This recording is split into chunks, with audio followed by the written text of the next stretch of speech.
Hello everyone. Subject अड्डा channel पर आपका स्वागत है। उत्तर प्रदेश अधीनस्थ सेवा चयन आयोग द्वारा प्रारंभिक अर्हता परीक्षा प्रिलिमिनरी एलिजिबिलिटी टेस्ट पीईटी 2023 का विज्ञापन जारी कर दिया गया है, जिसके ऑनलाइन आवेदन करने की तिथि जो है वो 1/8/2023 रखी गई है और शुल्क जो है जमा करने की तिथि या आवेदन सबमिट करने की अंतिम तिथि जो है वो 30/8/2023 रखी गई है और शुल्क समायोजन एवं आवेदन में संशोधन करने की अंतिम तिथि 6/9/2023 रखी गई है। कुछ महत्वपूर्ण बिंदुओं को देख लेते हैं। ऑनलाइन आवेदन।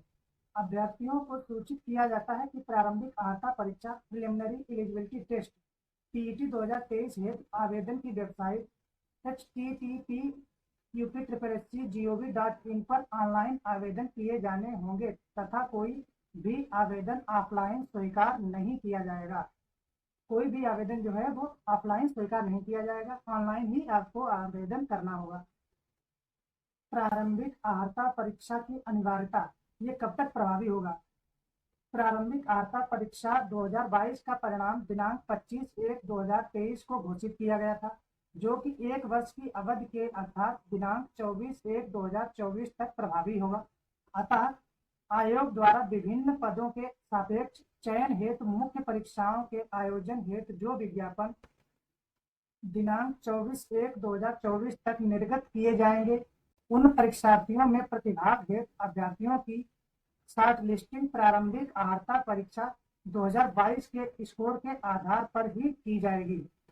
इसका मतलब है कि जो 2022 का पीईटी हुआ था, जिसका रिजल्ट 2023 में आया था, उसी के आधार पर 2024 तक की जो भर्तियां आएंगी उसमें शॉर्टलिस्ट किए जाएंगे।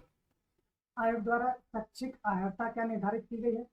प्रारंभिक अर्हता परीक्षा 2023 में हाई स्कूल या उसके समकक्ष अथवा उससे उच्च शैक्षिक अर्हता धारित करने वाले अभ्यर्थी आवेदन कर सकते हैं। हाई स्कूल से ऊपर जो भी अभ्यर्थी होंगे जिन्होंने अर्हता प्राप्त की है वो आवेदन कर सकते हैं। आयु सीमा क्या निर्धारित की गई है? न्यूनतम 18 वर्ष और अधिकतम 40 वर्ष निर्धारित की गई है। काउंटिंग कहां से होगी? 1 जुलाई 2023 को 18 वर्ष पूर्ण कर ली गई हो और 40 वर्ष से अधिक आयु प्राप्त ना की हो। अगला पॉइंट है परीक्षा का पाठ्यक्रम।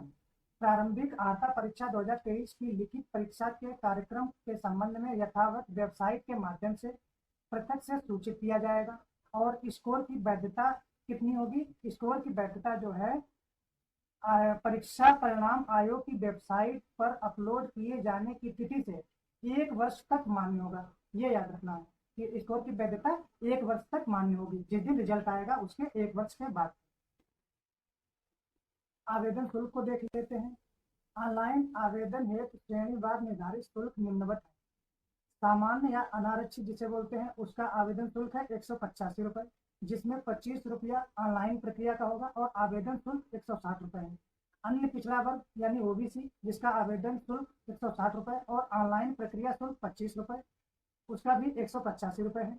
और अनुसूचित जाति यानी एससी, उसका आवेदन शुल्क 70 रुपए और ऑनलाइन प्रक्रिया शुल्क 25 रुपए मिला के 95 रुपए एससी का शुल्क होगा। और अनुसूचित जनजाति यानी एसटी, आवेदन शुल्क 70 रुपए और ऑनलाइन प्रक्रिया का शुल्क 25 रुपए है।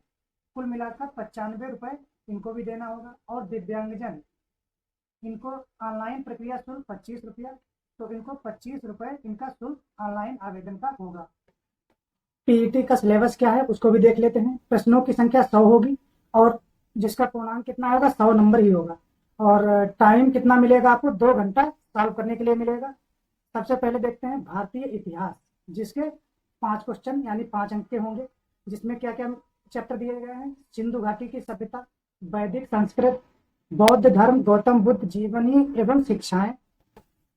आगे है मौर्य वंश, सम्राट अशोक, गुप्त वंश, समुद्रगुप्त एवं चंद्रगुप्त। अगला है हर्षवर्धन, राजपूत काल, सल्तनत काल, मुगल साम्राज्य और मराठा, ब्रिटिश राज एवं अभ्युदय एवं प्रथम स्वतंत्रता संग्राम और ब्रिटिश राज्य का सामाजिक आर्थिक प्रभाव। ये भारतीय इतिहास के चैप्टर दिए गए हैं। इनसे रिलेटेड क्वेश्चन आपको मिलेंगे 5 क्वेश्चन। अगला पार्ट है भारतीय राष्ट्रीय आंदोलन, इसके भी आपको 5 क्वेश्चन मिलेंगे, जिसमें चैप्टर दिए गए हैं स्वाधीनता आंदोलन के प्रारंभिक वर्ष, स्वदेशी तथा सविनय अवज्ञा आंदोलन, महात्मा गांधी तथा अन्य नेताओं की भूमिका, क्रांतिकारी आंदोलन तथा उग्र राष्ट्रवाद का उदय, और विधायी संशोधन तथा ब्रिटिश इंडिया एक्ट 1935, और भारत छोड़ो आंदोलन, आजाद हिंद फौज का नेताजी सुभाष चंद्र बोस। इनसे संबंधित आपको 5 क्वेश्चन मिलेंगे। आगे देखते हैं, भाग 3 में मिलेगा भूगोल। भूगोल में चैप्टर दिए गए हैं कौन कौन से? भारत एवं विश्व का भौतिक भूगोल, नदियां तथा नदियों की घाटी, भूजल संसाधन, पर्वत पहाड़ियां तथा हिमनद, मरुस्थल और शुष्क क्षेत्र, वन, खनिज संसाधन विशेषकर भारत में, भारत एवं विश्व का राजनीतिक भूगोल, जलवायु तथा मौसम, टाइम जोन, जनसांख्यिकी परिवर्तन तथा प्रवास। इन सभी से रिलेटेड आपको 5 क्वेश्चन मिलेंगे। अगला है भारतीय अर्थव्यवस्था, इंडियन इकोनॉमी, जिसके आपको 5 क्वेश्चन मिलेंगे। कौन कौन से चैप्टर होंगे इसमें? भारतीय अर्थव्यवस्था 1947 से 1991 तक, योजना आयोग तथा पंचवर्षीय योजनाएं, मिश्रित अर्थव्यवस्था का विकास, निजी एवं सार्वजनिक क्षेत्र, हरित क्रांति, दुग्ध विकास एवं ऑपरेशन फ्लड, बैंकों का राष्ट्रीयकरण तथा सुधार, वर्ष 1991 में आर्थिक सुधार तथा उसके बाद की अर्थव्यवस्था, वर्ष जो 2014 के पश्चात आर्थिक सुधार, कृषि सुधार, ढांचागत सुधार, श्रम सुधार, आर्थिक सुधार और जीएसटी। इन सभी से रिलेटेड आपको 5 क्वेश्चन मिलेंगे। अगला पार्ट है भारतीय संविधान एवं लोक प्रशासन, Indian constitution and public administration, जिसके आपको 5 क्वेश्चन 5 नंबर के मिलेंगे। जिसमें कौन से चैप्टर दिए गए हैं? भारतीय संविधान, भारतीय संविधान की मुख्य विशेषताएं, राज्य के नीति निर्देशक सिद्धांत, मौलिक अधिकार एवं कर्तव्य, संसदीय प्रणाली, संघीय प्रणाली तथा केंद्र शासित प्रदेश, केंद्र राज्य संबंध, न्यायिक ढांचा, सर्वोच्च न्यायालय एवं उच्च न्यायालय का। और अगला है जिला प्रशासन, फिर है स्थानीय निकाय तथा पंचायती राज संस्थाएं। इन चैप्टर से रिलेटेड आपको 5 क्वेश्चन मिलेंगे जो कि 5 नंबर के होंगे।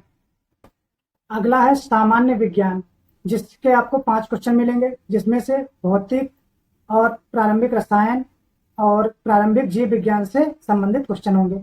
अगला है प्रारंभिक गणित, जिसमें आपको पूर्ण संख्या, भिन्न एवं दशमलव, प्रतिशतता, साधारण अंकगणितीय समीकरण, वर्ग एवं वर्गमूल, घातांक एवं घात और औसत से संबंधित आपको 5 क्वेश्चन मिलेंगे जो कि 5 नंबर के होंगे। अगला है सामान्य हिंदी, जिसके आपको 5 क्वेश्चन मिलेंगे। कौन कौन से चैप्टर से मिलेंगे? संधि, विलोम शब्द, पर्यायवाची शब्द, वाक्यांशों के लिए एक शब्द, लिंग, समश्रुत भिन्नार्थक शब्द, मुहावरे एवं लोकोक्तियां, सामान्य अशुद्धियां, लेखक और रचनाएं, गद्य एवं पद्य। इनसे संबंधित आपको 5 क्वेश्चन मिलेंगे। आगे है सामान्य अंग्रेजी, जिसमें आपको अंग्रेजी व्याकरण और अपठित गद्यांश पर आधारित आपको 5 प्रश्न मिलेंगे जो कि 5 नंबर के होंगे। अगला है तर्क एवं तर्क शक्ति, लॉजिक एंड रीजनिंग, जिसके आपको 5 प्रश्न होंगे और 5 ही नंबर के होंगे। कौन कौन से चैप्टर दिए गए इसमें? बृहत एवं लघु, क्रम एवं रैंकिंग, संबंध, समूह से भिन्न को अलग करना, कैलेंडर एवं घड़ी, कारण और प्रभाव, कोडिंग डिकोडिंग, संख्या तथा अक्षर, निगमनात्मक तर्क, कथन विश्लेषण एवं निर्णय। इन चैप्टर से संबंधित आपको 5 प्रश्न मिलेंगे। और अगला है सामयिक यानी करंट अफेयर्स, जिसमें भारतीय तथा वैश्विक दोनों के होंगे क्वेश्चन। 10 क्वेश्चन 10 नंबर के होंगे। अगला है सामान्य जागरूकता, जनरल अवेयरनेस, जिसके आपको 10 क्वेश्चन मिलेंगे और 10 ही मार्क्स के होंगे।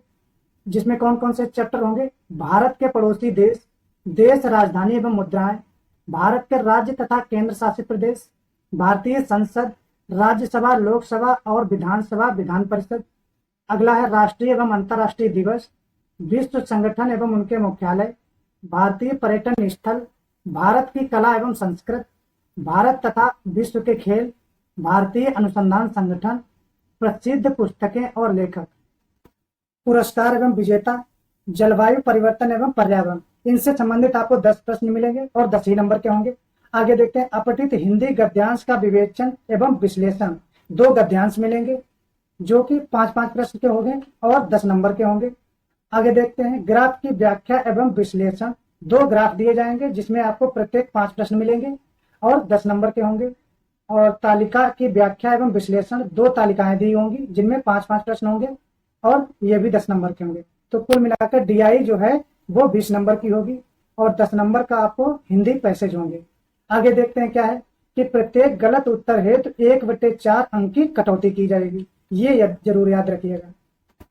आगे देखते हैं प्रश्नों की कठिनाई का स्तर, डिफिकल्टी लेवल कैसा होगा। राष्ट्रीय शैक्षिक एवं अनुसंधान परिषद NCERT द्वारा निर्धारित सेकेंडरी सीनियर सेकेंडरी स्तर का होगा। और परीक्षा का प्रकार वस्तुनिष्ठ प्रकृति का व प्रश्न पत्र बहुविकल्पीय प्रश्नों पर आधारित होगा। प्रश्न पत्र जो होगा आपको बहुविकल्पीय प्रकृति का मिलेगा।